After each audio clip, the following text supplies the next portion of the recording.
नमस्ते दोस्तों। अब हम इस अध्याय का प्रश्नावली 3 देखेंगे।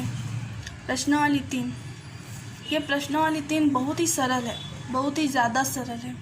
आप पहला क्वेश्चन देखेंगे, दूसरा क्वेश्चन देखेंगे, उसके बाद सभी क्वेश्चन आपसे स्वयं से बनने लग जाएंगे।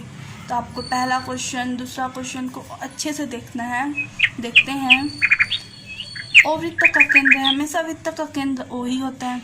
और पी क्यू एक जीवा है। पी क्यू क्या है? जीवा है। यदि कोण पी आर क्यू बराबर 50 अंश, पी आर क्यू अर्थात जो बीच में रहता है दोस्तों उसी का मान होता है ये, तब आर है तो आर का मान कितना है? 50 अंश। हमें ओ पी क्यू अर्थात सिर्फ इतना का मान पता करना है।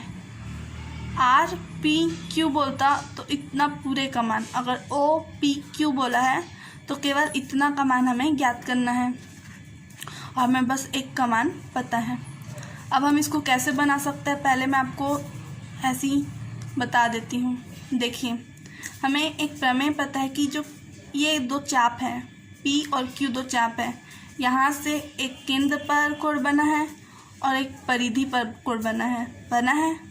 तो जो चाप से, जिस एक चाप से केंद्र पर जो कोण बनता है वो दुगुना होता है परिधि पर बने कोण का।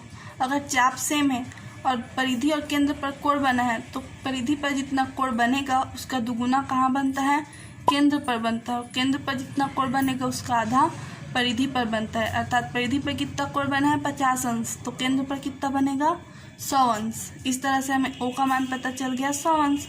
अब ये देखेंगे ओ पी और ओ क्यू, ये त्रिज्याएं हैं और एक वृत्त की त्रिज्या क्या होती है? आपस में बराबर होती हैं। यदि हम ओ पी क्यू ये ज्ञात करना है, इसको x मान लेते हैं तो ओ क्यू पी इसका मान भी x हो जाएगा, क्योंकि ये जो भुजाएं हैं, ये एक त्रिभुज ओ पी क्यू एक त्रिभुज है। यदि इनकी दो भुजा बराबर है, अभी सम्मुख भुजा, तो इनके सामने के कोण भी आपस में बराबर होंगे। इसीलिए जितना कोण इसका मान होगा उतना इसका मान होगा। इस तरह से हम ओ पी क्यू का मान पता कर सकते हैं। आइए अब देखते हैं। अब हमें तो पता है पी आर क्यू बराबर 50 अंश।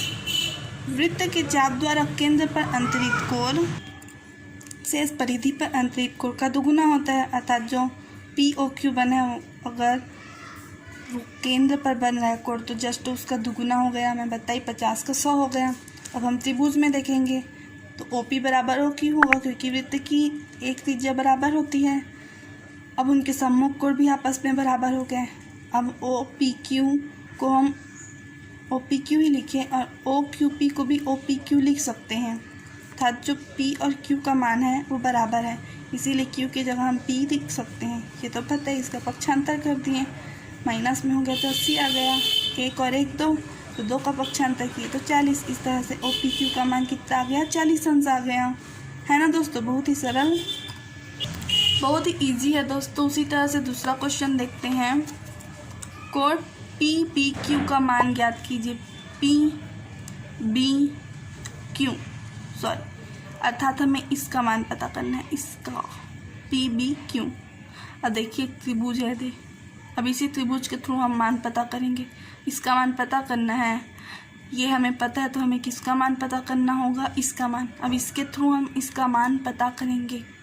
हमें बोला है ए ओ बी बराबर 50 अंश। ए ओ बी बराबर कितना है? 50 अंश। देखिए दोस्तों, ए और बी को ध्यान से देखिए। ए बी पर केंद्र पर बना कोण है 50 अंश और यहीं परिधि पर भी एक चाप अंतरित कर रहा है। देखिए परिधि तो यहाँ से कुछ भी हो सकता है ना, तो यही परिधि पर कितना कोण अंतरित कर रहा है?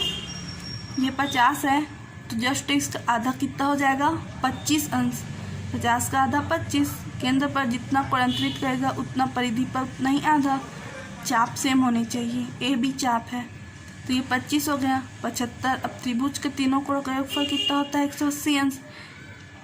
पी का मान 25 है, क्यू का मान 75 है, 25 और 75 100, तो इस तरह से बी का मान कितना आ जाएगा? 80 आ जाएगा। देखिए एक लिखावट में भी देख सकते हैं। कोण ए ओ बी बराबर हमें पता है 50 अंश और पी क्यू बी बराबर 75 अंश। अब चूँकि परिधि पर जो कोण अंतरित होता है वो तो केंद्र पर बने कोण का आधा ही होता है, इसीलिए APB बराबर कितना आ गया 25 अंश। अब त्रिभुज में देखेंगे, हम त्रिभुज मिला दिए थे। Q का मान 75 था, P का मान 25 था, B का मान हमें पता करना है, जोड़ दिए, पक्षांतर कर दिए, 80 आ गया। है ना दोस्तों, बहुत ही सरल। पहला क्वेश्चन बहुत सरल, दूसरा क्वेश्चन बहुत सरल, उसी तरह से तीसरा क्वेश्चन और उससे भी ज़्यादा सरल। आइए देखते हैं। ये तो इतना सरल है कि देखिए, समझते हैं ना। वृत्त है, वृत्त का केंद्र O है, हमें X का मान पता करना है। A और C यहाँ पर चाप है। आपको ना सिर्फ समझना है कि चाप कहाँ से बन रहा है। तो AC से चाप है जो कि केंद्र पर कोण बना है, कितने अंश का बना है 70 अंश का। और A और C से एक और परिधि पर बन रहा है, देखिए। तो 70 अंश केंद्र पर बना है, तो परिधि पर कितना अंश बनेगा 35 अंश बनेगा। समझ में आया दोस्तों? क्योंकि किसी चाप द्वारा केंद्र पर बना कोण परिधि पर बने कोण का दुगुना होता है। तो परिधि पर बने कोण, परिधि पर 35 अंश बनेगा, तो केंद्र पर कितना बनेगा 70 अंश बनेगा। यदि केंद्र में 70 अंश बन रहा है तो परिधि में 35 अंश बनेगा। परिधि हमेशा आधा होगा। अब समझते हैं हम X का मान पता कैसे करेंगे। सिंपल, OB और OC क्या है, त्रिज्याएं हैं, और एक वृत्त की त्रिज्या क्या होती है, आपस में बराबर होती हैं। यदि इनकी भुजाएं बराबर, अब हम त्रिभुज मान लें तो इनकी भुजाएं बराबर हो गई। भुजाएं बराबर होने के कारण इनके सम्मुख कोण भी आपस में बराबर होंगे। अब ये 35 अंश है तो ये भी कितना हो जाएगा 35 अंश हो जाएगा। इस तरह से हमें X का मान कितना पता चल गया 35 अंश चल गया। अब हम चौथा क्वेश्चन देखेंगे। चौथा क्वेश्चन में भी हमें X का मान पता करना है। समझते हैं X कहाँ पर है, यहाँ पर है। अब हमें यहाँ पर चाप ढूंढना है। चाप हमारा है R और Q। देखिए ROQ केंद्र पर बना कोण है, जो कि जिसका मान हमें नहीं पता है, और RSQ, ये RQ क्या है, चाप है, केंद्र पर बना कोण, और ये परिधि पर बना कोण जो X है। तो हमें केंद्र पर जो कोण बना उसका मान पता चल जाएगा, तो जस्ट हम उसका आधा करके यहाँ पर उसका मान पता कर सकते हैं X का मान। देखिए कैसे। अब POQ क्या है, एक व्यास है, और व्यास के कोण का मान कितना होता है, एक सरल रेखा कोण का मान 180 अंश होता है। ये इतना 130 है, तो बचा इतना कितना होगा, 180 में 130 को घटा देंगे तो कितना आ जाएगा 50 अंश आ जाएगा। केंद्र पर अंतरित कोण यहाँ से यहाँ कितना है 50 अंश, तो ये कितना हो जाएगा परिधि पर जस्ट उसका आधा, तो 50 का आधा 25 अंश, तो X का मान कितना आ जाएगा 25 आ जाएगा। ये देखिए दोस्तों, लिखावट में कुछ इस प्रकार से बनेगा।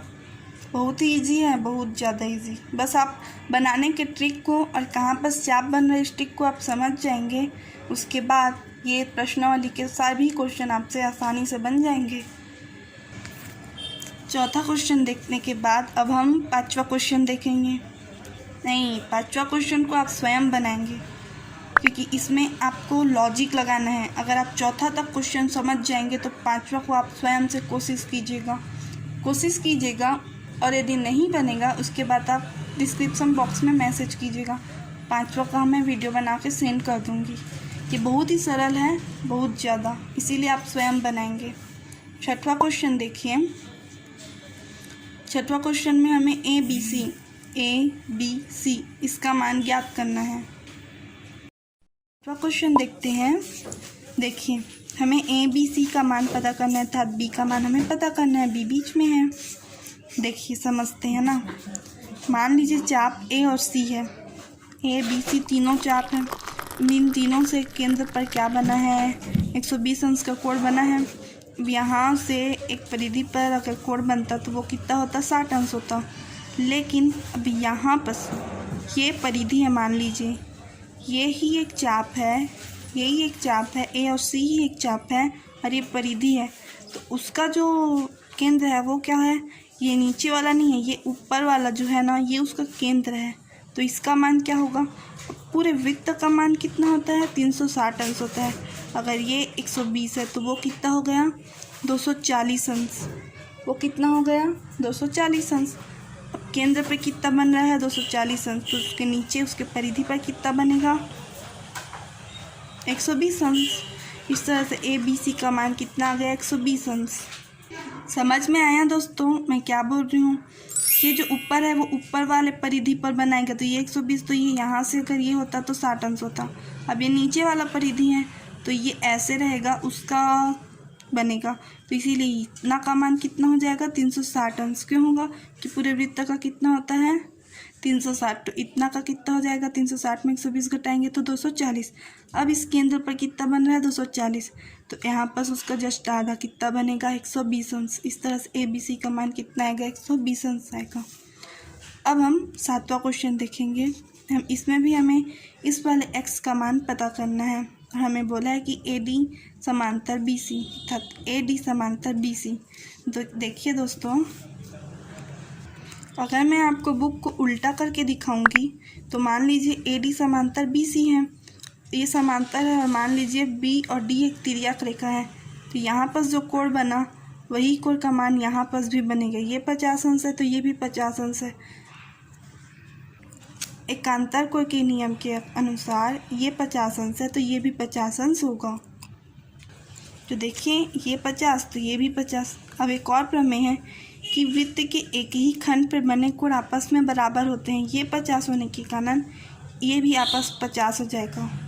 या फिर हम ये कह सकते हैं कि OC बराबर है OB के। ये एक भुजा है तो यहाँ पर जो 50 सम्मुख भुजा आपस यदि भुजा बराबर तो उनके सम्मुख कोण आपस में बराबर होते हैं। अगर ये 50 अंश है तो ये भी 50 अंश हो जाएगा। अब त्रिभुज है, त्रिभुज के तीनों कोणों का योगफल कितना होता है 180 अंश। 50 50 100, तो बच कितना गया 80 अंश। 180 में 100 घटाएंगे तो 80 अंश आएगा ना, तो इस वाले कोण का मान कितना हो गया 80 अंश।